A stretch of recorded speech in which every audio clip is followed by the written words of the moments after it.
এবার এই যে রুমগুলো আছে, এই রুমগুলোর ভেতরেতে মডেলের মাধ্যমে ওনার যে জীবনের ঘটনাগুলি সেগুলি তুলে ধরা রয়েছে, দেখতে পারো। এইখানে রয়েছে ওনার হাতে লেখা রয়েছে মায়ের কোলে শিশু বিদ্যাসাগরের একটি মডেল আছে, এইখানে দেখতে পারো। আচ্ছা, এরপরে তোমরা যখন বেরিয়ে যাবে এখান থেকে, সামনে ভগবতী বিদ্যালয়, ওনার মায়ের নামে যে একটা স্কুল প্রতিষ্ঠা মশাই প্রচুর প্রতিষ্ঠা করেছেন। ছেলেদের জন্য 20টা বিদ্যালয়, আদর্শ বিদ্যালয় করেছিলেন এবং মেয়েদের জন্য 35টা বালিকা বিদ্যালয় করেছেন বিভিন্ন জেলায়।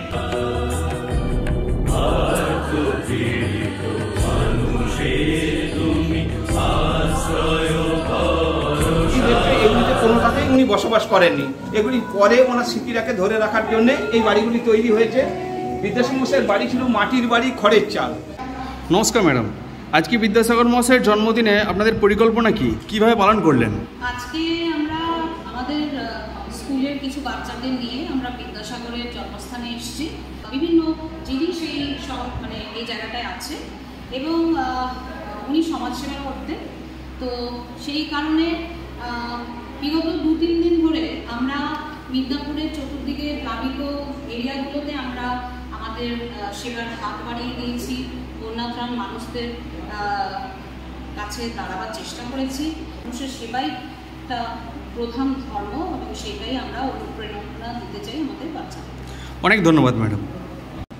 আচ্ছা, এই ছেলে মেয়েদের কি বললেন বিদ্যাসাগর মহাশয় সম্পর্কে? বিদ্যাসাগর তো অনেক কিছু করে গেছেন সমাজের জন্য। উনি একজন বেসিক্যালি একজন টিচার ছিলেন এবং আমাদের অনেক কিছু উনি শিখিয়ে গেছেন, যেমন স্যাক্রিফাইস, মায়ের প্রতি ভালোবাসা। তো সেই জিনিসগুলো আমার মনে হয় বাচ্চাদের মধ্যে ইনস্টিল করা দরকার এবং সেটাই আমরা করার জন্য ওদেরকে এখানে ঘোরাতে নিয়ে এসেছি।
এখানে ওনার কিছু ব্যবহার করার জিনিস আছে, দেখো।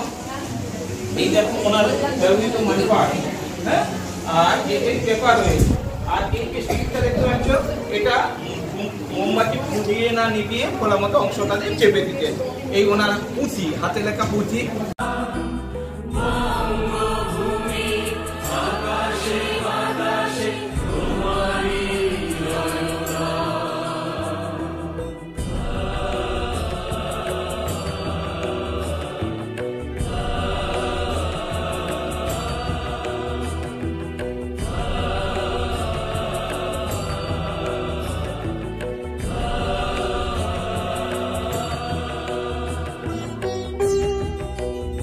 ওইটার মধ্যে ওই ছবিটা বিদ্যাসাগরের যৌবন অবস্থান তোলা, ওইটা বার্ধক্যে তোলা। এই দুটো ছবি ওনার বাবা, বাংলায় লেখা আছে, উপর যারা বাংলা পড়তে পারবে তারা বলে দেবে।